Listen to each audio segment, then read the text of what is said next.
ഈ ചെറിയ ബാങ്കുകളൊക്കെ നല്ല രീതിയിൽ ഇൻട്രസ്റ്റ് റേറ്റ് കൊടുക്കാറുണ്ട്. അപ്പോൾ അതിലൊക്കെ ഇൻവെസ്റ്റ് ചെയ്യുന്നത് സേഫ് ആണോ? സ്റ്റേറ്റ് ബാങ്ക് ഓഫ് ഇന്ത്യയിൽ നമ്മൾ പൈസ ഇൻവെസ്റ്റ് ചെയ്യുന്ന ടൈമിൽ അവിടെ ഏറ്റവും കുറവ് റേറ്റ് ആയിരിക്കും കിട്ടുന്നത്. പക്ഷേ ആ ബാങ്കിൽ ഇൻവെസ്റ്റ് ചെയ്യണ അത്രയും സേഫ് വേറെ ഏത് ബാങ്കിലും ഇല്ല. ഇതേ മാർക്കറ്റിൽ എന്നും ഇൻവെസ്റ്റ് ചെയ്യാൻ പറ്റിയ ടൈമാണ്. അല്ലാതെ ഇന്ന ടൈം എന്ന് വെച്ചിട്ട് നമ്മൾ കാത്തിരുന്ന് കഴിഞ്ഞാൽ ഒന്നും നടക്കാൻ പോണില്ല. ഈ ലോട്ടറി അടിക്കുന്ന ഒരു കടത്തിലാണെന്ന് അങ്ങനെ ഡെഫിനറ്റ്ലി ശരിക്കും പറഞ്ഞാൽ കംപ്ലീറ്റ് ഒരു ഫിനാൻഷ്യൽ പ്ലാനിങ് ചെയ്യണമെന്നേ, എന്നിട്ട് നമ്മൾ വീട് വാങ്ങാൻ പാടുള്ളൂ. ഇപ്പോൾ ഈ റിക്കറിങ് ഡെപ്പോസിറ്റ് ചെയ്യുന്നതാണോ അല്ലെങ്കിൽ മ്യൂച്വൽ ഫണ്ടിൽ SIP ചെയ്യുന്നതാണോ നല്ലത്? കാര്യം ഇന്ത്യയിലത്തെ നിയമമനുസരിച്ച് നിങ്ങൾക്ക് അങ്ങനെ കടം കൊടുക്കണമെന്ന് പറ്റുന്നില്ല. നമുക്ക് ഇല്ലീഗലാണ്. ഇത്ര രൂപയെ കൂടുതൽ കടം കൊടുക്കാന്നൊക്കെ പറഞ്ഞു കഴിഞ്ഞാൽ അപ്പോൾ കടം കൊടുക്കുന്ന ടൈമിൽ എപ്പോഴും ഒരു കാര്യം സിമ്പിളായിട്ട് ശ്രദ്ധിക്കേണ്ട കാര്യമുണ്ട്. ഒന്ന്, ബാങ്കിൽ കൂടെ കൊടുക്കുക, ഒരു പ്രൂഫ് ഉണ്ടാക്കി വയ്ക്കുക. കാശായിട്ട് കൊടുക്കരുത് ഒരിക്കലും, അതിന് പ്രൂഫില്ല.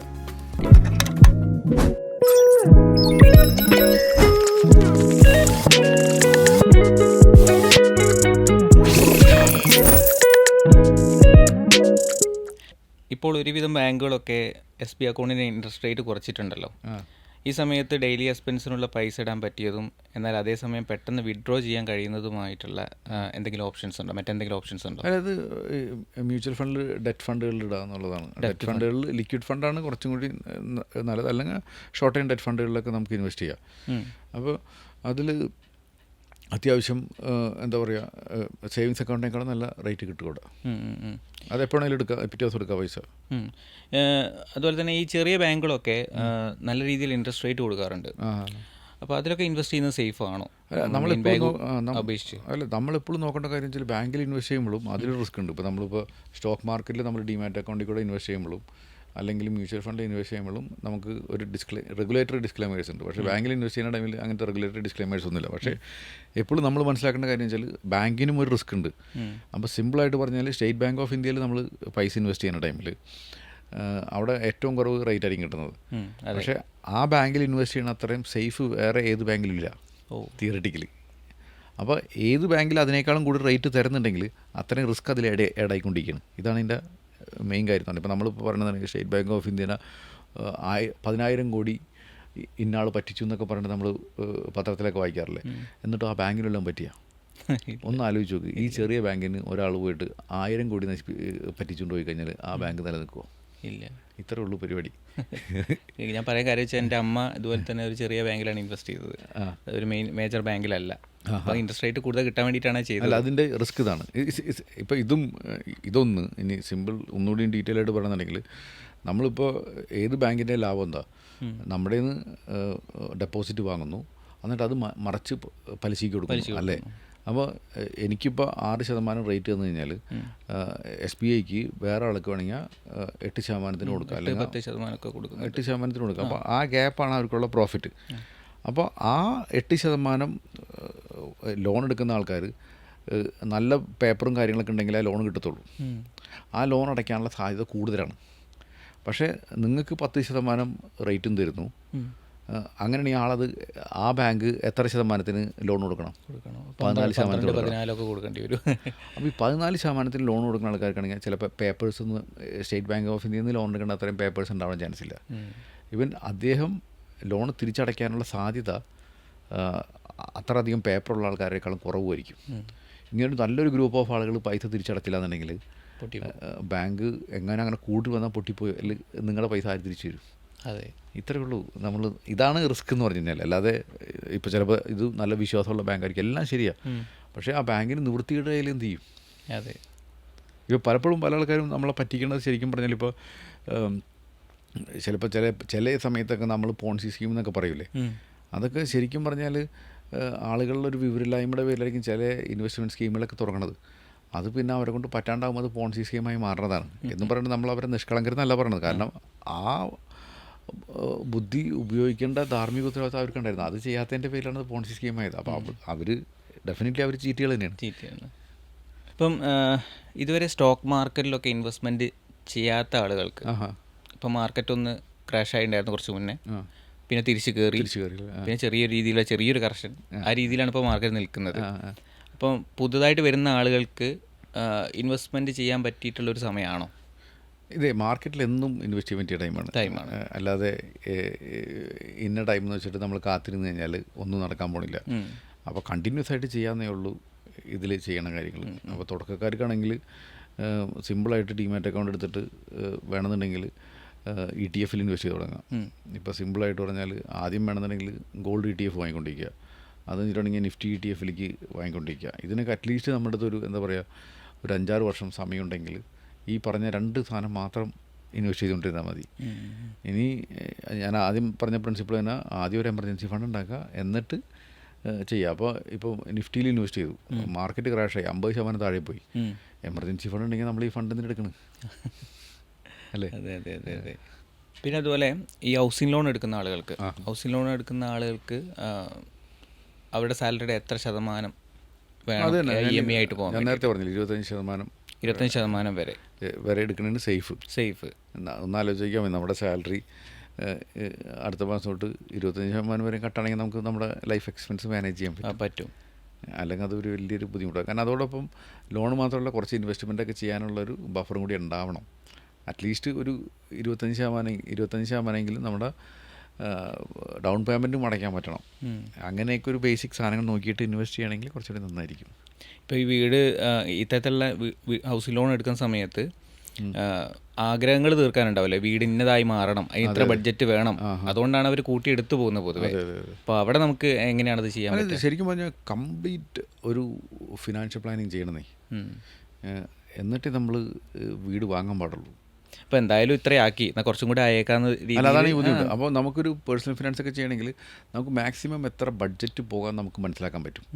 ഇപ്പോൾ പലപ്പോഴും നമ്മൾ ഇപ്പോൾ എല്ലാവരും ഫിനാൻഷ്യൽ പ്ലാനേഴ്സാണ് നോക്കുകയാണെങ്കിൽ. അപ്പോൾ ശരിക്കും ഫിനാൻഷ്യൽ പ്ലാൻ എന്ന് പറഞ്ഞാൽ എക്സലിൽ കുറച്ച് കാൽക്കുലേഷൻ മാത്രമേ ഉള്ളൂ. പക്ഷേ അതിലൊരു ഡീപ്പ് ഡിസ്കഷൻ നടക്കണം, ഒരു മെച്യൂർ ഡിസ്കഷൻ നടക്കണം. എന്നാൽ മാത്രമേ ഒരു കൃത്യമായിട്ടുള്ളൊരു ഫിനാൻഷ്യൽ പ്ലാനിങ് ആവത്തുള്ളൂ. ഇപ്പോൾ അടുത്ത് എൻ്റെ ഫ്രണ്ടിൻ്റെ വീട് 30 ലക്ഷത്തിനാണ് പ്ലാൻ ചെയ്തത്. ചെയ്തു വന്നപ്പോഴേക്ക് 40 ലക്ഷമായി. അത് പിന്നെയും കുഴപ്പമില്ല. പക്ഷേ അയാളുടെ ബഡ്ജറ്റ്, അയാളുടെ ശമ്പളവും ബഡ്ജറ്റും എല്ലാവരും ഇതിനെ ബാധിക്കില്ല. പക്ഷേ അയാൾക്ക് 40 ലക്ഷം രൂപ വയ്ക്കാനുള്ള അഫോർഡബിലിറ്റി ഉണ്ടാകുന്നുള്ള ഇവിടുത്തെ ക്വസ്റ്റ്യൻ. അതെ, ഇല്ലെങ്കിൽ പ്രശ്നമാകും. അടുത്തൊരു ക്വസ്റ്റ്യനാണ്, ബാങ്കുകളൊക്കെ ഇപ്പോൾ ലോണിൻ്റെ ഇൻട്രസ്റ്റ് റേറ്റ് കുറച്ചിരിക്കുന്നുണ്ട്. ഈ സമയത്ത് മന്ത്ലി EMI കുറയ്ക്കുന്നതാണോ നല്ലത്, അല്ലെങ്കിൽ ലോൺ കാലാവധി കുറയ്ക്കുന്നതാണോ? അല്ല, എൻ്റെ ഒരു അഭിപ്രായത്തിൽ ഡെഫിനറ്റ്ലി രണ്ടും നല്ലതാണ്. ഒരിക്കലും EMI കുറയ്ക്കരുത്. EMI കുറയ്ക്കുക, കാരണം വെച്ചാൽ ഇൻട്രസ്റ്റ് റേറ്റ് കുറച്ച് കഴിഞ്ഞാൽ നമുക്ക് EMIയുടെ ഇതും കുറയും. അപ്പോൾ അതിന് പകരം സെയിം EMI തന്നെ കണ്ടിന്യൂ ചെയ്യണമെന്നുണ്ടെങ്കിൽ നമ്മുടെ ഡ്യൂറേഷൻ കുറയും. അപ്പോൾ കാരണം ആ ബാലൻസ് ഉള്ളതും കൂടിയും പ്രിൻസിപ്പളിലേക്ക് കയറും, ഇത്തിരി. പക്ഷേ പലപ്പോഴും ഇത് 2 കാര്യമുണ്ട്. ഇപ്പോൾ ചിലപ്പോൾ നാഷണലൈസ്ഡ് ബാങ്കിലൊക്കെ നമ്മൾ എടുത്തിട്ടുണ്ടെങ്കിൽ അത് മിക്കവാറും ഓട്ടോമാറ്റിക്കലി ഇത് കുറയാൻ ചാൻസ് ഉണ്ട്. ചിലപ്പോൾ പ്രൈവറ്റ് ബാങ്കിലൊക്കെ ആണെങ്കിൽ ചിലപ്പോൾ അത് കുറയണമെന്നില്ല. അപ്പോൾ നമ്മളൊന്ന് പ്രൊആക്റ്റീവായിട്ടൊന്ന് ഇൻട്രസ്റ്റ് റേറ്റ് കുറഞ്ഞോ എന്ന് നോക്കുന്നത് നല്ലതാണ്. ഇപ്പോൾ ശരിക്കും എനിക്ക് തോന്നുന്നു, ഞാൻ ചില അഡ്വർടൈസ്മെൻറ്റ് കണ്ട്, ചില ഇവിടെയൊക്കെ 8% ഹൗസ് ലോൺ കുറച്ചിട്ടുണ്ട്. അപ്പോൾ അത് ഒന്ന് ചെക്ക് ചെയ്ത് നോക്കുക. നമ്മുടെ ഇപ്പോഴത്തെ സിറ്റുവേഷനിൽ നമ്മുടെ ഹോം ലോണിന് 8% നമ്മുടെ ഇവിടെ കിട്ടുന്നുണ്ടോ, ഇല്ലാന്നുണ്ടെങ്കിൽ ബാങ്കിനോട് പറയുക കുറച്ച് തരാൻ പറഞ്ഞിട്ട്. എന്നിട്ട് ചിലയിടത്തൊക്കെ ഇപ്പോഴും 9%, 9.5% ആണെന്നുണ്ടെങ്കിൽ ടേക്ക് ഓവറിന് സാധ്യത നോക്കാം. എന്നിട്ട് അവരോട് പറയും, ഞാൻ ടേക്ക് ഓവർ ചെയ്യണം, നിങ്ങൾക്ക് കുറച്ച് തരാൻ പറ്റുമെങ്കിൽ നിങ്ങൾ കുറച്ച് ആയോ, അല്ലെങ്കിൽ ഞാൻ ടേക്ക് ഓവറിന് പോകുക. ടേക്ക് ഓവർ എടുക്കുമ്പോഴും നമ്മൾ പ്രോസസ്സിങ് കോസ്റ്റ് അങ്ങനത്തെ വല്ലതൊക്കെ ഉണ്ടാകും നോക്കിയിട്ട് കൃത്യമായിട്ടൊരു പ്ലാൻ ചെയ്തിട്ട് അത് ചെയ്യാന്നുള്ളതാണ്. പ്ലാനിങ് നിർബന്ധമാണ്. ഡെഫിനറ്റ്ലി. ഇപ്പോൾ നമ്മൾ ഇതിലെന്ന് വെച്ചാൽ ലോൺ മാറ്റി എന്ന് പറഞ്ഞിട്ട് ഇൻട്രസ്റ്റ് റേറ്റ് കുറച്ച് പ്രോസസ്സിങ് ഫീ കൂടുകയാണെങ്കിൽ അത് നോട്ട് എ വൈസ് ഡിസിഷൻ അല്ലേ. അപ്പോൾ അതൊന്ന് പ്ലാൻ ചെയ്തിട്ട് ഒന്ന് ചെയ്യാനാണ്. ഈ പ്ലാൻ ചെയ്യാന്ന് പറഞ്ഞാൽ ആ പ്ലാനിങ്ങിലും ഒരു സെൻസ് വേണം, അല്ലാണ്ട് കൃത്യമായിട്ട് അറിയാണ്ട് പ്ലാൻ ചെയ്തിട്ട് കാര്യമില്ല. മനസ്സിലായില്ലേ? അപ്പോൾ ഇതാണ്. അപ്പോൾ ഇത്രയേ ഉള്ളൂ. EMI കുറയ്ക്കാതെ പറ്റുന്ന ഒരു 1000 രൂപ കൂടി കൂട്ടി അടയ്ക്കാൻ നോക്കുക. അപ്പോൾ മാക്സിമം പെർസെൻറ്റേജ്, എസ്പെഷ്യലി നിങ്ങൾ EMI ഒക്കെ ആദ്യം എടുത്തിട്ട് ഇനീഷ്യൽ സ്റ്റേജിലാണെങ്കിൽ നമ്മളെ കൊണ്ട് പറ്റാവുന്ന രീതിയിൽ പ്രിൻസിപ്പളിലേക്ക് കൂടുതൽ പോകണം അതിൽ ചെയ്യുക. അതേപോലെ തന്നെ ആനുവലി സാലറി ഹൈക്ക് കിട്ടുന്ന ടൈമിലും EMI കുറച്ച് കൂട്ടി അടയ്ക്കാൻ ശ്രമിക്കുക. അപ്പോൾ അത്രയും അധികം പൈസ പ്രിൻസിപ്പളിലേക്ക് പോവുകയും അവരുടെ ലോണ് പെട്ടെന്ന് തീർക്കാൻ പറ്റും. ഇപ്പോൾ പലപ്പോഴും ഞാൻ കഴിഞ്ഞ ദിവസം പുതിയൊരു EMI പ്ലാൻ ചെയ്യാതിരിക്കുക. ഡെഫിനറ്റ്ലി അത് ഒരിക്കലും പാടില്ല. ഈ നമ്മുടെ ഇൻകത്തിനേക്കാൾ 25% എല്ലാ ലോണിൻ്റെ EMI വെച്ചിട്ട് കൂടാൻ പാടില്ല.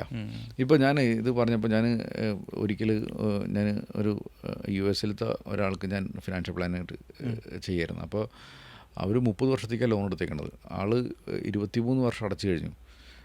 എന്നിട്ടും ആളുടെ ഇനി ഔട്ട്സ്റ്റാൻഡിങ് ബാലൻസ് പകുതി പോലും ആയിട്ടില്ല. അത് കാരണം വെച്ചാൽ 30 വർഷവും അടച്ചതിൻ്റെ പേരിൽ ആ ഫസ്റ്റ് 20 വർഷം മാക്സിമം ഇൻട്രസ്റ്റിലേക്കാണ് പോയിട്ടുള്ളത്. അത് ശരിക്കും പറഞ്ഞാൽ എനിക്ക് തോന്നുന്നു നമ്മൾ വേറൊന്നും വേണ്ടായിരുന്നു. അദ്ദേഹം നമ്മുടെ വീഡിയോ ഒരു 7 വർഷം മുന്നേ കണ്ടിരുന്നെങ്കിൽ തന്നെ ആൾക്ക് ഇത്രയും മോശം സിറ്റുവേഷൻ ഉണ്ടാവില്ലായിരുന്നു. പക്ഷേ ആളറിയണേലത്. ഇപ്പോൾ ഞാനിത് നമ്മുടെ അടുത്ത് പ്ലാൻ ചെയ്യാൻ വന്നപ്പോൾ ഇത് കണ്ടപ്പോഴാണ് മനസ്സിലായത് അത് ശരിക്കും നമുക്ക് കുറച്ചും കൂടി നന്നായിട്ട് ചെയ്യണമെങ്കിൽ കുറച്ചും കൂടി മെച്ചമാക്കി എടുക്കാമായിരുന്നു.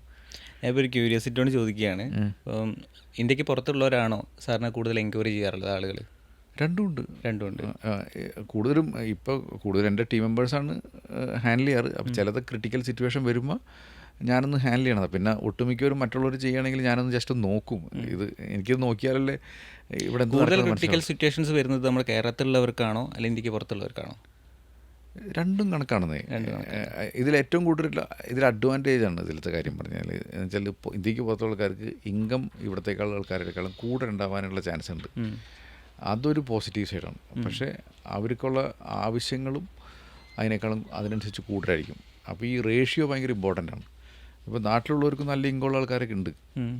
അപ്പോൾ അവർ ഒരു മിതത്വത്തിൽ പോകുന്ന ആൾക്കാരുണ്ട്. അതേമാതിരി പുറത്തുള്ള ആൾക്കാർക്ക് നല്ല ഇൻകം ഉണ്ട്, എന്നാൽ നാട്ടുകാരെ മൊത്തം സഹായിക്കുകയും ബന്ധുക്കളെയൊക്കെ സഹായിച്ചിട്ട് അവസാനം അവരുടെ അടുത്ത് ഒരു കാശില്ലാത്ത ആൾക്കാർ. അപ്പോൾ ഇത്രയേ ഉള്ളൂ ഇതിൽ പറഞ്ഞാൽ. നമുക്കൊരു 2 ലക്ഷം രൂപ മാസം ഇൻകം വരെയും എന്നിട്ട് 1 ലക്ഷം രൂപ സേവ് ചെയ്യാൻ പറ്റണത് വളരെ നല്ലതാണ്. ഇനി അതല്ല, നമുക്കൊരു 10 ലക്ഷം ഇൻകം വരെയും ചിലവ് 11 ലക്ഷം രൂപയാണെന്നുണ്ടെങ്കിൽ ഇറ്റ്സ് എ ബിഗ് പ്രോബ്ലം. അത് എവിടെയെങ്കിലും. അപ്പോൾ ഇത് സിമ്പിളായിട്ടുള്ള കാര്യമാണ്. പക്ഷേ പലപ്പോഴും പല ആൾക്കാരും ചിന്തിക്കാത്ത കാര്യം. ഇപ്പോൾ എനിക്ക് ചില ടൈമിൽ 7 ലക്ഷവും 10 ലക്ഷമൊക്കെ സാലറി ഉള്ള ആൾക്കാർ കാണാറുണ്ട്.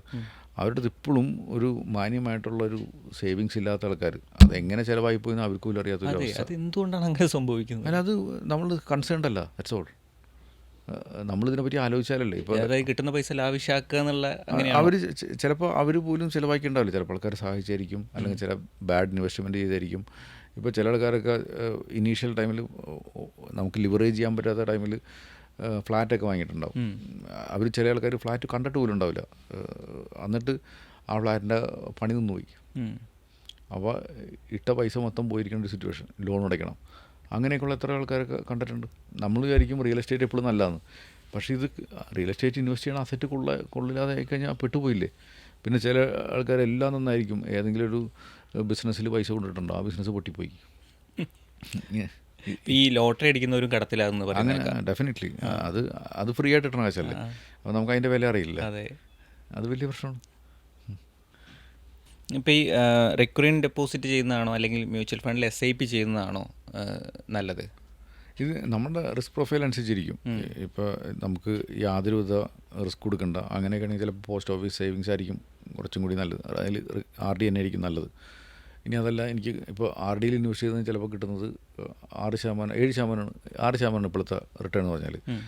ആ പൈസ ഇപ്പോൾ ഡബിൾ ആവണമെന്നുണ്ടെങ്കിൽ ഇപ്പോൾ ഉദാഹരണം പറഞ്ഞാൽ SIP കാര്യം വിട്ടേ, പക്ഷേ 6% വെച്ച് കിട്ടണമെന്നുണ്ടെങ്കിൽ 7% വെച്ച് ആണെന്നുണ്ടെങ്കിൽ ഡബിൾ ആവണമെന്നുണ്ടെങ്കിൽ 10 വർഷത്തിന് മുകളിൽ എടുക്കും അല്ലേ. എന്നാൽ ഇപ്പോൾ മ്യൂച്വൽ ഫണ്ടിലൊരു നമുക്കൊരു 12% തൊട്ട് 12% വെച്ച് റിട്ടേൺ കിട്ടണമെന്നുണ്ടെങ്കിൽ അത് ഡബിൾ ആവാനായിട്ട് എന്താ പറയുക, കഷ്ടി ഒരു 6 വർഷം മതി. 6 തൊട്ട് 7 വർഷം വരെ മതി. അപ്പോൾ നമുക്കവിടെ ഏകദേശം 4 തൊട്ട് 3 വർഷം വരെ സേവ് ചെയ്യാൻ പറ്റും. അപ്പോൾ ഇങ്ങനെ ലോങ്ങർ പീരീഡിലേക്കാണെന്നുണ്ടെങ്കിൽ നമുക്ക് ഇങ്ങനെ ഉള്ള ഇൻവെസ്റ്റ്മെൻ്റ് ആയിരിക്കും നല്ലത്. ഇനി അതല്ല, എനിക്ക് റിസ്ക് ഒന്നും വേണ്ട, എനിക്ക് 2 വർഷത്തിനുള്ളിൽ പൈസ വേണമെന്നുണ്ടെങ്കിൽ RD തന്നെ ആയിരിക്കും നല്ലത്. ഇതെല്ലാവരും ആളുകളുടെ പ്രൊഫൈൽ അനുസരിച്ചാണ്. ഈ ടാക്സ് ബെനിഫിറ്റ്സിന് വേണ്ടിയിട്ട് ഏതൊക്കെ ഇൻവെസ്റ്റ്മെൻറ്റ് ഓപ്ഷൻസ് പറ്റും? അല്ല, ഇപ്പോഴത്തെ അവസ്ഥയിൽ കൂടുതൽ ന്യൂ റെജീം വന്നപ്പോൾ 12.25 ലക്ഷം വരെ നമുക്ക് പറ്റും. പിന്നെ 12.25 ലക്ഷം വരെ നമ്മൾ ടാക്സ് കൊടുക്കണ്ട. ഇനി അതിനേക്കാളും കൂടി ഇൻകമുള്ളവർക്കൊക്കെ ഈ ആവശ്യങ്ങളുള്ളൂ. അപ്പോൾ അതും നമുക്ക് നോക്കണം, ഓൾഡ് റെജീമാണോ ന്യൂ റെജീമാണോ നല്ലതെന്നുള്ളത്. അപ്പോൾ ഓൾഡ് റെജീമിലേക്ക് അതെപ്പോഴും നമുക്ക് ഇത്തിരി വ്യത്യാസമേ ഉള്ളൂ. അപ്പോൾ നമുക്ക് ഹോം ലോണും എല്ലാം ഉണ്ടെങ്കിൽ, ആ ഹോം ലോൺ എന്തെങ്കിലും ആവശ്യത്തിനാണെങ്കിൽ നമുക്ക് വേണമെങ്കിൽ ഒന്ന് കമ്പയർ ചെയ്ത് നോക്കാം. എന്നിട്ട് മേക്ക് സെൻസ്, അതിൽ സെൻസ് ഉണ്ടെങ്കിൽ മാത്രം നമ്മൾ ATC ബെനിഫിറ്റ് എടുത്താൽ മതി. അല്ലാതെ എനിക്ക് എല്ലാവരും കിട്ടണം എന്ന് വെച്ചിട്ട് നമ്മൾ ചെയ്യേണ്ട കാര്യമില്ല. അപ്പോൾ ന്യൂ റെജീം എടുത്തിട്ട് വേറെയുള്ള അസറ്റ് ക്ലാസ്സിലേക്ക് ഇൻവെസ്റ്റ് ചെയ്യണമായിരിക്കും നല്ലത്. ഇപ്പോൾ ഏറ്റവും സിമ്പിളായിട്ട് പറഞ്ഞാൽ ഈസി ആയിട്ട് ചെയ്യാവുന്നത് ഒന്ന് ELSS തന്നെയാണ്. കാരണം 3 വർഷമേ ലോക്കിനുള്ളൂ. കംപ്ലീറ്റ്ലി മാർക്കറ്റ് ലിങ്ക്ഡാണ്. എക്സ്പെൻസ് റേഷ്യോ വളരെ കുറവാണ്. പിന്നുള്ളത് ഇൻഷുറൻസ് പ്രൊഡക്റ്റുകളും കാര്യങ്ങളൊക്കെയാണ്. അപ്പോൾ നമുക്ക് ശരിക്കും പറഞ്ഞാൽ ടൈം ഇൻഷുറൻസും ഹെൽത്ത് ഇൻഷുറൻസേ ആവശ്യമുള്ളൂ. അപ്പോൾ ഇതിനൊക്കെ ആവശ്യം മനസ്സിലാക്കിയിട്ട് എടുക്കാമെന്നുള്ളൂ. അപ്പോൾ ഇപ്പോഴത്തെ അവസ്ഥയിൽ ഒട്ടുമിക്കതും ഗവൺമെൻറ് തന്നെ ഫേവർ ചെയ്യണത് കൂടുതലും ന്യൂ റെജീമിനാണ്. അപ്പോൾ കൂടുതലും ഈ പറഞ്ഞ ടാക്സ് ബെനിഫിറ്റ് കിട്ടുന്ന ഇൻസ്ട്രുമെൻറ്റുകളുടെ ഒരു ബെനിഫിറ്റ് ഇപ്പോൾ കുറഞ്ഞു തുടങ്ങിയെന്ന് തന്നെ പറയാം. പക്ഷേ ഞാനിപ്പോഴും ഒരു കണക്കിന് ഓൾഡ് റെജീം നല്ലതെന്നുള്ളതാണ് എൻ്റെ ഒരു അഭിപ്രായം. പക്ഷേ ന്യൂ റെജീം നല്ലതാണ്, രണ്ടും ഞാൻ പറയാം. ഓൾഡ് റെജീം ആണെങ്കിൽ പേഴ്സണലി ടാക്സ് സേവ് ചെയ്യാനെങ്കിലും കുറേ പൈസ മാറ്റി വയ്ക്കും, ഇൻവെസ്റ്റ് ചെയ്യും. ന്യൂ റെജീം ആയപ്പോൾ അതിനു വേണ്ടി നമ്മൾ പൈസ മാറ്റി വയ്ക്കില്ല. ഈ ന്യൂ റെജീമിൻ്റെ മെയിൻ ഉദ്ദേശം എന്ന് വെച്ചാൽ ആളുകൾ സ്പെൻഡ് ചെയ്യാനും ഗവൺമെൻറ്റിന് കൺസംഷൻ നാട്ടിൽ കൂട്ടാനും ഓരോ കമ്പനികളുടെ പ്രോഫിറ്റ് കൂടാനും അതിൽ കൂടെ ഇൻഡയറക്റ്റ് ടാക്സിലൂടെ നമുക്ക് ഗവൺമെൻറ് തന്നെ GST ആയിട്ട് രണ്ടാമത് കിട്ടാൻ വേണ്ടിയിട്ട് ചെയ്തേക്കുന്ന പരിപാടിയാണത്. അപ്പോൾ അല്ല, അത് പോസിറ്റീവാണ് ശരിക്കും. അങ്ങനെ കൺസെപ്ഷൻ കൂടിയാലല്ലേ നാട്ടിലെല്ലാവരും നന്നാവത്തുള്ളൂ. അപ്പോൾ നമ്മൾ ആദ്യം നാട്ടുകാരെ നന്നാക്കണോ നമ്മൾ സ്വന്തം നന്നാക്കണോ നോക്കുക. അപ്പോൾ ന്യൂ റെജീമിലാണെങ്കിലും നമ്മുടെ സേവിങ്സിന് പ്രാധാന്യം കൊടുക്കുകയും ഇൻവെസ്റ്റ്മെൻറ്റിന് പ്രാധാന്യം കൊടുക്കണമെങ്കിൽ കുറച്ചും കൂടി നല്ലതാണ്. അതേപോലെ തന്നെ ന്യൂ റെജീമിൽ NPS ഇൻവെസ്റ്റ് ചെയ്യണമെന്നുണ്ടെങ്കിൽ എംപ്ലോയർ കോൺട്രിബ്യൂട്ടഡ് NPS ആണെങ്കിൽ അതിലും ഒരു ടാക്സ് ബെനിഫിറ്റ് ഉണ്ട്. അപ്പോൾ കമ്പനിയിലൊക്കെ വർക്ക് ചെയ്യുന്ന ആൾക്കാർക്ക് ഇങ്ങനത്തെ ഫെസിലിറ്റി അതൊക്കെ ഉപയോഗിക്കണത് നല്ലതായിരിക്കും. ഓക്കെ. പിന്നെ കുറേ ആൾക്കാർ ഈ മ്യൂച്വൽ ഫണ്ടിൽ ഇൻവെസ്റ്റ്മെൻറ്റ് ചെയ്യണം എന്ന് പറഞ്ഞു വരുന്ന ആൾക്കാരുണ്ട്. അപ്പോൾ ഏതിൽ ഇൻവെസ്റ്റ് ചെയ്യണം എന്നുള്ളതാണ് ഒന്നാമത്തെ ചിന്ത വരുന്നവർക്ക്. ഏതാണ്, എങ്ങനെയാണത് കണ്ടെത്തുക, ഏത് തിരഞ്ഞെടുക്കണം എന്നുള്ള രീതിയിൽ. അപ്പോൾ അങ്ങനെ നോക്കുമ്പോൾ അതെങ്ങനെയാണത്? അല്ല, ഇതേ മ്യൂച്വൽ ഫണ്ടിൽ ഇൻവെസ്റ്റ് ചെയ്യാന്ന് പറഞ്ഞു. ഇപ്പോൾ ശരിക്കും പറഞ്ഞാൽ നമ്മുടെ നാട്ടിലും എല്ലാവരും കൺഫ്യൂഷനാണ്. അപ്പോൾ ശരിക്കും പറഞ്ഞു കഴിഞ്ഞാൽ ഇപ്പോൾ എങ്ങനെ പറയാത്, ഇപ്പോൾ മ്യൂച്വൽ ഫണ്ടിൽ തന്നെ ഫസ്റ്റ് ഒരു ചോദ്യം, ആളുകൾക്കൊരു ചോദ്യമുണ്ട്, ഏതിൽ ഇൻവെസ്റ്റ് ചെയ്യണമെന്നൊരു ഡൗട്ട് ഉണ്ടെന്നുണ്ടെങ്കിൽ ഒന്നും നോക്കണ്ട, നേരെ ഒരു എക്സ്പേർട്ടിൻ്റെ അടുത്ത് പോയിട്ട് ഹെൽപ്പ് എടുത്ത് ചെയ്യാന്നുള്ളതാണ്. അപ്പോൾ അങ്ങനെയാണെങ്കിൽ അവർ മിക്കവാറും തരണത് റെഗുലർ ഫണ്ടായിരിക്കും. ഇപ്പോൾ നമുക്ക് ഫ്രീ ആയിട്ട് ഡയറക്റ്റ് ഫണ്ട് ഉണ്ട്, കമ്മീഷൻ കുറയ്ക്കാമെന്ന് പറഞ്ഞിട്ട് ചെയ്തിട്ട് റോങ് പ്രൊഡക്റ്റ് പോയിട്ട് ഇൻവെസ്റ്റ് ചെയ്തിട്ട് കാര്യമില്ല. അപ്പോൾ ഇത് കൃത്യമായിട്ട് അറിയാനും മനസ്സിലാക്കാനും പഠിക്കാനൊക്കെ ഉള്ള കഴിവുണ്ടെങ്കിൽ പോയിട്ട് ഡയറക്റ്റ്ലി ഇൻവെസ്റ്റ് ചെയ്യുമോ. അങ്ങനെയുള്ളവർക്ക് ഏതിൽ ചെയ്യണം എന്നുള്ള ക്വസ്റ്റ്യനേ ഉണ്ടാവില്ല. ഓക്കെ. ഈ ക്വസ്റ്റ്യൻ ഉണ്ടെങ്കിൽ that means they don't know. ഒരു എക്സ്പേർട്ടിൻ്റെ സഹായത്തോടെ ചെയ്യാം. ഇതാണ് എപ്പോഴും ഞാൻ ഫോളോ ചെയ്യണ ഒരു മെത്തേഡ്. ലംസം ഇൻവെസ്റ്റ്മെൻറ്റ് ചെയ്യുന്നതാണോ അല്ലെങ്കിൽ SIP ചെയ്യുന്നതാണോ നല്ലത്? ശരിക്കും എന്താ പറയുക, നമ്മുടെ ഇതെല്ലാം നമ്മുടെ അടുത്ത് കാശുണ്ടെന്നനുസരിച്ചാണ്. നമ്മുടെ അടുത്ത് ബൾക്കായിട്ട് കാശ് ഇരിക്കണമെങ്കിൽ ബൾക്കായിട്ട് തന്നെ ഇൻവെസ്റ്റ് ചെയ്യണം നല്ലത്. അതല്ല നമ്മളൊരു സാലറിയിലാണ് നമുക്ക് ഇൻകം കിട്ടുന്നത്, അതിൽ നമ്മുടെ അടുത്ത് റെഗുലറായിട്ട് ഇൻവെസ്റ്റ് ചെയ്യാൻ പറ്റുകയാണെങ്കിൽ SIP ആയിട്ട് ചെയ്യാവുന്നതാണ്. SIP ചെയ്യുമ്പോൾ ഒരു അഡ്വാൻറ്റേജ് എന്ന് വെച്ചാൽ നമുക്ക് ആവറേജ് ചെയ്യാൻ പറ്റും. അപ്പോൾ ഈ കയറ്റ വർക്ക് അനുസരിച്ചിട്ട് നമുക്ക് കണ്ടിന്യൂസ് ആയിട്ട് ഇൻവെസ്റ്റ് ചെയ്യാൻ പറ്റും. ഇൻവെസ്റ്റ്മെൻറ്റ് സ്റ്റാഗേർഡ് ആയിരിക്കും. അപ്പോൾ അങ്ങനെ ഒരു ബെനിഫിറ്റ് നമുക്കുണ്ട്. ഓക്കെ. പിന്നെ ഇപ്പം നമ്മൾ 20% സേവ് ചെയ്യുന്നു. അപ്പോൾ അതിൻ്റെ 20% സേവിങ്സ് നമുക്ക് ഇൻവെസ്റ്റ്മെൻറ്റ് ചെയ്യാമെന്ന് പറഞ്ഞു. അപ്പോൾ എത്ര ശതമാനം നമുക്ക് മ്യൂച്വൽ ഫണ്ടിൽ ഇൻവെസ്റ്റ് ചെയ്യാം? അല്ല, ഇതെല്ലാം പറഞ്ഞു 20% സേവ് ചെയ്യണം. നമുക്ക് എമർജൻസി ഫണ്ടൊക്കെ ചെയ്യണത് നമുക്ക് വേണമെങ്കിൽ ഡെറ്റ് ഫണ്ടിൽ തന്നെ ചെയ്യാം. എന്നിട്ട് എമർജൻസി ഫണ്ട് ആയിക്കഴിഞ്ഞാൽ വേണമെന്നുണ്ടെങ്കിൽ നമുക്ക് ഇപ്പോൾ ഈ 20% എത്രയാണെന്നുള്ളൊരു വ്യത്യാസമുണ്ട്. ഇപ്പോൾ ഒരാൾക്ക് 10 ലക്ഷം രൂപ ശമ്പളം കിട്ടുന്ന ആൾക്കാരെന്നുണ്ടെങ്കിൽ 20% എത്രയാണ്, പക്ഷേ ഒരാൾക്ക് 50,000 രൂപ ശമ്പളം കിട്ടണമെങ്കിൽ അത്രയും ഉണ്ടാവുള്ളൂ 20%. അപ്പോൾ എല്ലാവരുടെയും അളവും കാര്യങ്ങളൊക്കെ വ്യത്യാസമുണ്ട്, റിസ്ക് പ്രൊഫൈൽ വ്യത്യാസമാണ്. അപ്പോൾ ഇനീഷ്യൽ ടൈമിൽ ആണെങ്കിൽ മ്യൂച്വൽ ഫണ്ടിൽ തന്നെ ചെയ്യുക. ഇനി അതല്ല ഡിമാറ്റ് അക്കൗണ്ടൊക്കെ ഹാൻഡിൽ ചെയ്യാൻ പറ്റുന്ന ആൾക്കാരൊക്കെ ആണെങ്കിൽ ഷെയറുകൾ വാങ്ങി ചെയ്യുക. ഇനി ഷെയറല്ല, എനിക്ക് ETF മതിയാണെങ്കിൽ ETF വാങ്ങി ചെയ്യില്ല. അപ്പോൾ അവിടെ ആണെങ്കിൽ എക്സ്പെൻസ് ഒന്നുകൂടി കുറയും. അപ്പോൾ ഇതെല്ലാവരും പേഴ്സണൽ പ്രിഫറൻസാണ്. അപ്പോൾ ഇപ്പോൾ എന്നോട് ചോദിക്കണമെങ്കിൽ ഞാൻ മ്യൂച്വൽ ഫണ്ടിലാണ് കൂടുതൽ ചെയ്തിട്ടുള്ളത്. എന്തുകൊണ്ടെന്ന് വെച്ചാൽ അത് SIP ആയിട്ട് പോകുമായിരുന്നു. എനിക്കിപ്പോൾ SIP ഓടുന്ന ആളാണ്. കാരണം എനിക്ക് ഷെയറൊക്കെ ഇൻവെസ്റ്റ് ചെയ്യാനായിട്ട് അറിയാൻ എല്ലാം ഉണ്ടെങ്കിലും നമ്മൾ ചില ടൈമിൽ നമ്മുടെ കാര്യം മറന്നു പോകും നമ്മൾ ജോലി ചെയ്യുന്നിടയിൽ. അപ്പോൾ SIP ആണെങ്കിൽ ഇത്ര പൈസ നേരെ പോയിട്ട് ഇൻവെസ്റ്റ് ചെയ്യപ്പെട്ടുള്ളൂ. അപ്പോൾ ആ ഒരു ഡിസിപ്ലിൻ നമുക്ക് നിലനിൽക്കുന്നുള്ളത് ഒരു കാര്യമാണ്. അപ്പോൾ എത്ര പെർസെൻറ്റേജ് എന്നുള്ളത് നമ്മുടെ കംപ്ലീറ്റ്ലി ഫിനാൻഷ്യൽ പ്ലാൻ അനുസരിച്ചാണ്. ഓരോരുത്തർക്കും ഓരോരോ വ്യത്യാസമാണ്. അപ്പോൾ അതനുസരിച്ച് ചെയ്യാന്നുള്ളത്. ഇവൻ 100% ചെയ്താലും തെറ്റില്ല. ഇനി ഞാൻ ചോദിക്കാൻ പോകുന്ന ചോദ്യം എല്ലാവരും കേൾക്കാൻ ആഗ്രഹിക്കുന്നൊരു ചോദ്യം തന്നെയായിരിക്കും. പലരും ഈ ഒരു മേഖലയിൽ കൂടെ കടന്നു പോകുന്ന ഒരു ചോദ്യം തന്നെയായിരിക്കും. കടം കൊടുക്കുക. കടം കൊടുത്തു കഴിഞ്ഞാൽ തിരിച്ച് കിട്ടില്ല എന്നുള്ളതാണ് പ്രശ്നം. കടം അവിടെ നമ്മളൊരു ബന്ധത്തിനൊക്കെ പ്രശ്നം വരുന്നുണ്ട്. കടം കൊടുത്തു, തിരിച്ച് കിട്ടുന്നില്ല, നമ്മുടെ ബന്ധം ഇപ്പോൾ ഫ്രണ്ട്സ് ആണെന്നുണ്ടെങ്കിൽ ബന്ധം വരെ വിട്ടുപോകുന്നൊരവസ്ഥ ഉണ്ട്. എവിടെയും നടന്നുകൊണ്ട് പോകുന്നതാണ്. ഇപ്പം നമ്മുടെ ക്യാമറ പിന്നാമ്പുറത്ത് നിൽക്കുന്നവരെല്ലാവരും കടം കൊടുത്തിട്ട് തിരിച്ച് കിട്ടാത്ത ആൾക്കാരുണ്ട്. അപ്പോൾ എന്തുകൊണ്ടാണ് ഈ കടം കൊടുത്തത് തിരിച്ച് കിട്ടാത്തത്, തിരിച്ചു കൊടുക്കാൻ പറ്റാത്തത് എന്തുകൊണ്ടായിരിക്കും? സത്യം പറഞ്ഞാൽ കടം കൊടുക്കണേക്കാളും മുന്നേ നമുക്കറിയണം ഇയാൾക്ക് തിരിച്ചു തരാൻ പറ്റുമെന്നുള്ളത്. പിന്നെ കടം കൊടുക്കുന്ന ടൈമിൽ ഒന്നാമത്തെ കാര്യം ഇന്ത്യയിലത്തെ നിയമം അനുസരിച്ച് നിങ്ങൾക്ക് അങ്ങനെ കടം കൊടുക്കണമെന്ന് പറ്റുമെന്നില്ല. അതൊക്കെ ഇല്ലീഗലാണ്. ഇത്ര രൂപയെ കൂടുതൽ കടം കൊടുക്കാന്നൊക്കെ പറഞ്ഞു കഴിഞ്ഞാൽ അത് എത്രയാണെന്നുള്ള ആ കണക്കൊന്നും ഞാൻ പറഞ്ഞില്ല. പക്ഷേ സിമ്പിൾ കണക്കെന്ന് പറഞ്ഞാൽ ഇതൊക്കെ ഇത് കാരണവന്മാരും പറഞ്ഞു തന്നിട്ടുള്ള കാര്യമാണ്. എൻ്റെ വീട്ടിലെ അച്ഛനൊക്കെ പറഞ്ഞു തന്നിട്ടുള്ള കാര്യമാണ്. ഇത് സിമ്പിളായിട്ട് പറഞ്ഞാൽ നമ്മൾ കടം കൊടുത്തു കഴിഞ്ഞാൽ തിരിച്ച് കിട്ടിയില്ലെങ്കിലും നമുക്ക് ആ ബന്ധം നഷ്ടപ്പെടില്ല എന്ന് തോന്നുന്നൊരു എമൗണ്ട് ഇല്ലേ, അതേ കടം കൊടുക്കാൻ പാടുള്ളൂ. സിമ്പിൾ കാര്യം. അതിനേക്കാൾ അത് മറക്കണം എന്നാണോ? മറക്കണം. കടം കൊടുത്താൽ മറന്നേക്കണം. കിട്ടിക്കഴിഞ്ഞാൽ ബോണസ്, ഇല്ലെങ്കിലും നമുക്ക് സന്തോഷമാണ്. എൻ്റെ കൂട്ടുകാരൻ എനിക്ക് അത്രയും രൂപ സഹായിക്കാൻ പറ്റിയെന്ന് തോന്നണം. ഇപ്പോൾ എനിക്ക് ഒരാൾക്ക് ഞാൻ കൊണ്ടുപോയിട്ട് 10 ലക്ഷം കൊടുക്കുകയാണെങ്കിൽ ആ സാധനം തിരിച്ച് കിട്ടിയില്ലെങ്കിൽ എനിക്ക് പ്രശ്നം. പക്ഷേ ഞാനൊരു 10,000 രൂപ കൊടുക്കുകയാണെങ്കിൽ കിട്ടിയില്ലെങ്കിൽ എനിക്ക് സന്തോഷിക്കാം. എൻ്റെ കൂട്ടുകാരന് ഒരു നല്ല ടൈമിൽ എനിക്കൊരു 10,000 രൂപ കൊടുക്കാൻ പറ്റി, എനിക്ക് മറക്കുകയും ചെയ്യാം. അവനെ കാണുമ്പോൾ എനിക്ക് സന്തോഷത്തോടെ അവനെ സംസാരിക്കാനും പറ്റും. എനിക്ക് ഭയങ്കര സന്തോഷമാണ്. കാരണം ഞാൻ സന്തോഷത്തോടെ ഒരു 10,000 രൂപ കൊടുത്ത ഒരാളല്ലേ. I am happy. കാരണം ഇങ്ങനെ പറയുമ്പോൾ ചിലപ്പോൾ കമൻസിൽ വരാൻ ചാൻസ് ഉണ്ട്, ഞങ്ങൾ ഇത്ര ദാനശീലരല്ല. ആവണ്ട, അവർക്ക് പറ്റണം. ചിലപ്പോൾ അവർക്ക് വരുന്ന 1000 രൂപ ആയിരിക്കും. That's okay. നമുക്ക് തിരിച്ച് കിട്ടിയില്ലെങ്കിൽ കുഴപ്പമില്ലാത്തൊരു പൈസ ഉണ്ടല്ലോ, ആ പൈസ മാത്രം കൊടുക്കുക. ഇപ്പോൾ ചില ടൈമിലൊക്കെ ഞാൻ എൻ്റെ ഇളയച്ചൻ പറഞ്ഞിട്ടുള്ളൊരു കാര്യമാണ്. ഇപ്പോൾ പല ആൾക്കാർക്ക് ഇങ്ങനെ ഒരു ഫ്രണ്ട്സായിട്ട് ഇങ്ങനെ കടം കൊടുത്തുകൊണ്ടിരിക്കുക. ഒരു സന്ദർഭം വന്നപ്പോൾ അപ്പോൾ എല്ലാവരും ഒരു എന്താ പറയുക, ഒരു നിശ്ചിത പൈസ വെച്ചിട്ട് കൊടുത്തുകൊണ്ടിരിക്കുക. അപ്പോൾ ഇളയച്ചൻ അവരോട് കടം വാങ്ങിക്കൊണ്ടിരിക്കുന്ന ആളോട് പറഞ്ഞാൽ എൻ്റെ അടുത്ത് അത്രയും രൂപ തരാനില്ല, പക്ഷേ ഞാൻ നിനക്ക് 5,000 രൂപ തരാം, അത് എനിക്ക് തിരിച്ചുതരണ്ട. കാരണം അവരങ്ങനത്തെ ഒരു സന്ദർഭത്തിലാണ്. അപ്പോൾ എനിക്ക് ഭയങ്കര ഇൻസ്പയറിംഗ് ആയിട്ടുള്ളൊരു കാര്യമാണ്. അപ്പോൾ നമ്മൾ കടം കൊടുക്കുന്ന ടൈമിൽ കടമല്ല കൊടുക്കണത്, നിങ്ങൾ സഹായിക്കുക. അതുകൊണ്ട് ആ പൈസ തിരിച്ചിട്ടില്ലെങ്കിൽ നിങ്ങൾക്ക് എന്താ കുഴപ്പം? അപ്പോൾ ബന്ധം പോലല്ലോ. അത് ഒരു സിമ്പിളായിട്ടുള്ള കാര്യം. പിന്നെ അടുത്ത കാര്യം വെച്ചാൽ അതിനേക്കാളും കൂടി കൊടുക്കണമെങ്കിൽ ഇല്ലയെന്ന് പറയും. അവർക്ക് ചിലപ്പോൾ ആ ടൈമിൽ ഇത്തിരി വിഷമമുണ്ടാവും, പക്ഷേ ആ ഫ്രണ്ട്ഷിപ്പ് നിലനിൽക്കും. ഇപ്പോൾ എനിക്ക് പലപ്പോഴും ഉണ്ടായിട്ടുണ്ട്. ഇപ്പോൾ എന്നോട് ചില ആൾക്കാരൊക്കെ കടം ചോദിച്ചിട്ട് എനിക്ക് ആ ടൈമിൽ കൊടുക്കാൻ പറ്റാത്തൊരു സന്ദർഭമായിരുന്നു. അപ്പോൾ ഞാൻ കൊടുത്തില്ല. എന്നിട്ട് എനിക്ക് അവർ തന്നെ കുറേ നാൾ മൈൻഡ് ചെയ്യാണ്ടൊക്കെ നിൽക്കുന്ന സിറ്റുവേഷൻ ഉണ്ടായിരുന്നു. അവർക്ക് ഇപ്പം എന്നായിട്ട് നല്ല ഫ്രണ്ട്സാണ്. അപ്പോൾ അവർക്കത് മനസ്സിലായി എന്നുള്ളത്. ഇവിടെ കൊടുത്താലും കൊടുത്തില്ലെങ്കിലും പ്രശ്നം വരുന്നുണ്ട്. കൊടുക്കാണ്ട് നമ്മുടെ ഫ്രണ്ട്ഷിപ്പ് പോകണമെങ്കിൽ അത് പോട്ടെ. കൊടുത്തിട്ട് ഫ്രണ്ട്ഷിപ്പ് തന്നില്ലല്ലോ എന്നുള്ള അത് കുഴപ്പമില്ല. അത് കുറച്ചാളെ തന്നില്ല, അത് കുറച്ചാളെ ഉണ്ടാവുള്ളൂ പ്രശ്നം. ഇതിലുള്ള കാര്യം പറഞ്ഞാൽ നമ്മൾ കറക്റ്റായിട്ട് എത്തിക്കലായിട്ട് നിൽക്കുക.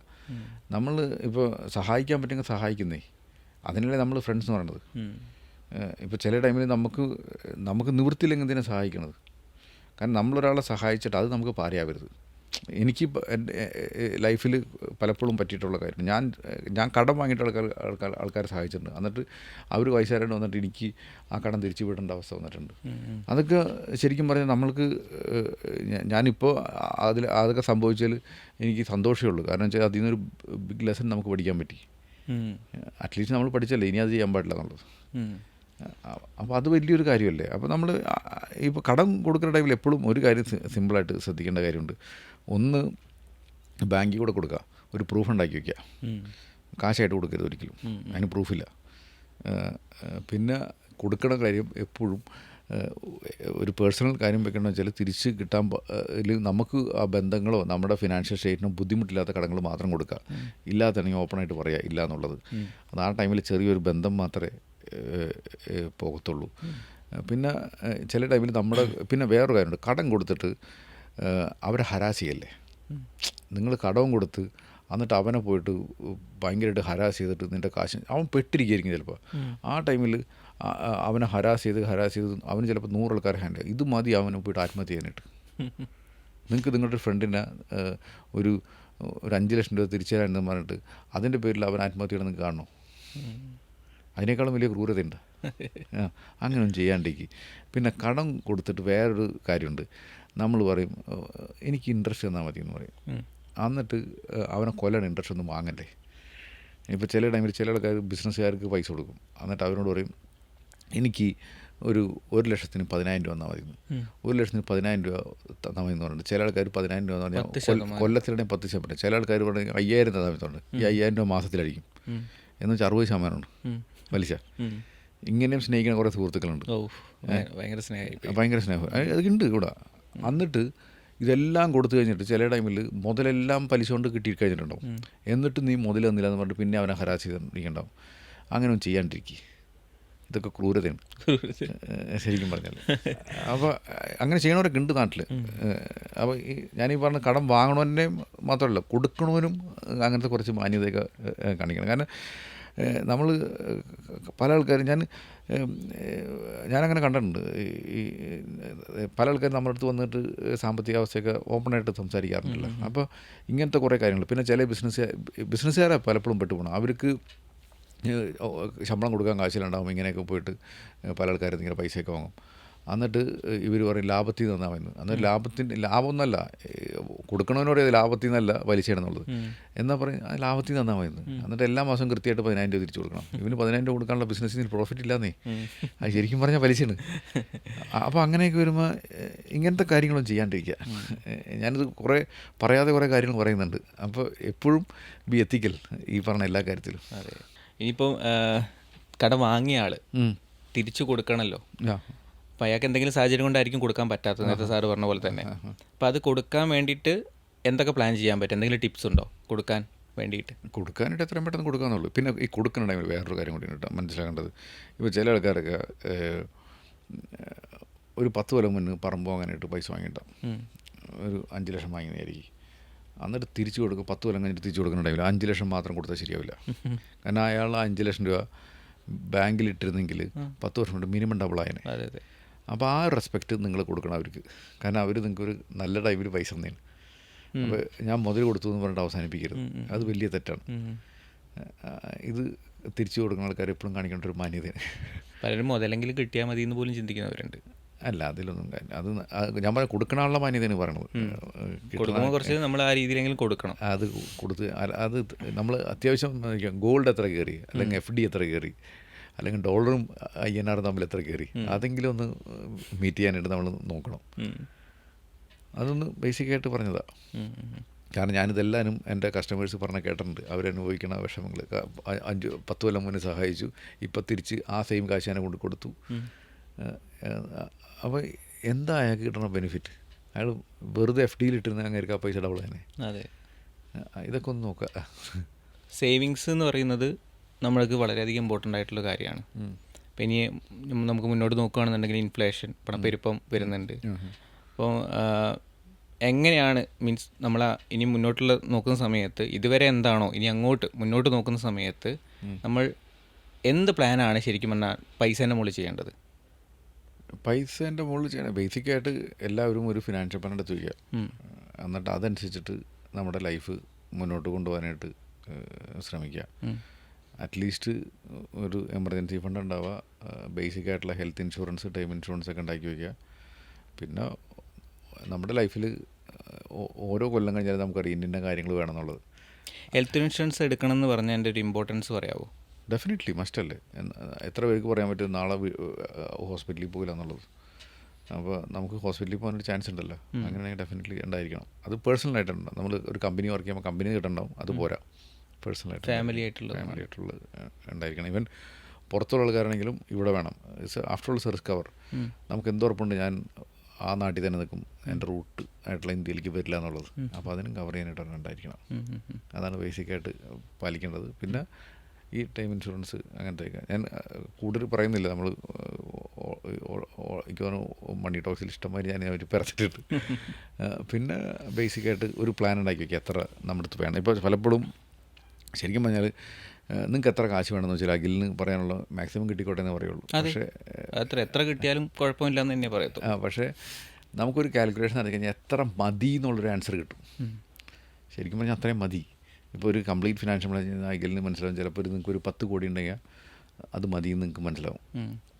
ഇപ്പോൾ കഴിഞ്ഞ ദിവസം എന്തോ സോഷ്യൽ മീഡിയയിൽ ആരുടെ ക്വസ്റ്റ്യൻ ഉണ്ടായിരുന്നു, എനിക്ക് കല്യാണം കഴിച്ചിട്ടുള്ള 42 വയസ്സായി, 2.5 കോടിയുണ്ട്, എനിക്ക് മാസം FD ഇട്ട് കഴിഞ്ഞാൽ എനിക്ക് ജീവിതാവസാനം വരെ ജീവിക്കാൻ പറ്റുമെന്ന് ചോദിച്ചിട്ട്. ഇത് ശരിക്കും പറഞ്ഞാൽ it's A very relevant question. അപ്പോൾ അത് കൃത്യമായിട്ട് ആൾക്ക് മന്ത്ലി എക്സ്പെൻസ് എത്രയെന്ന് മനസ്സിലാക്കിയിട്ട് നമ്മളത് ഇൻവെസ്റ്റ് ചെയ്യണമെങ്കിൽ ചിലപ്പോൾ അത് മതിയാവും ആളുടെ ആഗ്രഹം അനുസരിച്ചിട്ട്. അപ്പോൾ ആ ഒരു ഫിഗർ നമുക്ക് അറിഞ്ഞേക്കണം, എനിക്ക് എത്ര മതി എന്നുള്ളത്. ഇപ്പോൾ ചിലപ്പോൾ അഖിലിന് വേണ്ടത് 10 കോടി ആയിക്കഴിഞ്ഞാൽ അഖിൽ ഹാപ്പി ആയിരിക്കും. ഇനി ആ 10 കോടിക്ക് വരെ 100 കോടി എന്നാലും ആ 90 കോടി കയ്യിൽ എക്സ്ട്രാ വന്നിട്ടും ആ ഹാപ്പിനെസ്സിൽ വലിയ വ്യത്യാസം ഉണ്ടാവില്ല. ഇപ്പം നമ്മൾ ശമ്പളം കിട്ടുന്ന സമയത്ത് 40,000 കിട്ടിയ സമയത്ത് ഒരു 80,000 വരെ മതി എന്നാണ് നമ്മൾ ചിന്തിക്കുക. പക്ഷെ 80,000 ആയി കഴിയുമ്പോൾ അത് പോരാന്നാണ് ചിന്തിക്കുന്നത്. അത് എല്ലാവരുടെയും പ്രശ്നമാണോ? അല്ല, അത് പ്രശ്നമൊന്നുമല്ല. നമുക്കൊരു ക്ലാരിറ്റി ഇല്ല, അത്രയേ ഉള്ളൂ. കാരണം ഇപ്പോൾ 40,000 രൂപ ശമ്പളം ഉണ്ടെന്ന് പറയുന്നത് ഒരാൾക്ക്, അയാൾക്ക് ഈ 80,000 അടുത്ത കൊല്ലമാവോ അതോ 4 കൊല്ലം കഴിഞ്ഞിട്ടാവോ എന്നുള്ളൊരു ക്വസ്റ്റ്യൻ ഉണ്ട്. അടുത്ത കൊല്ലമായി കഴിഞ്ഞാൽ അത് പോരാന്നുള്ളത് ചിലപ്പോൾ നമ്മുടെ ബഡ്ജറ്റിങ്ങിൻ്റെയൊക്കെ പ്രശ്നമായിരിക്കും. പക്ഷേ അതൊരു 4 കൊല്ലം കഴിഞ്ഞിട്ടാണെങ്കിൽ അത് നോർമൽ ഇൻഫ്ലേഷൻ വെച്ച് അത്രയും കാശ് വേണ്ടവരുന്ന് ജീവിക്കാൻ. അപ്പോൾ ഇതൊന്നും നമ്മളത് മനസ്സിലാക്കിയിട്ട് വേണം നമ്മൾ ചെയ്യാനായിട്ട്. ഇതൊക്കെയാണ് ബേസിക്കായിട്ട് ഫോളോ ചെയ്യേണ്ട കാര്യങ്ങൾ. അപ്പോൾ ഇത്രയും നേരം നമുക്ക് പേഴ്സണൽ ഫിനാൻസിനെ കുറിച്ച് ഒരുപാട് കാര്യങ്ങൾ നമ്മുടെ നിഖിൽ സാർ പറഞ്ഞു തന്നു. സാറിന് ഒരുപാട് നന്ദി അറിയിക്കുകയാണ്. അപ്പം ഇനിയും ഇതുപോലെ എന്തെങ്കിലും രീതിയിലുള്ള ഡൗട്ടുകൾ വരുന്ന സമയത്ത് ഒരു സെക്ഷൻ വെക്കാൻ വേണ്ടിയിട്ട് ഞാൻ സാറിൻ്റെ അടുത്ത് റിക്വസ്റ്റ് ചെയ്യുകയാണ്. അപ്പം സാർ, നമുക്ക് വീണ്ടും കാണാം. ശരി, thank you so much. Thank you.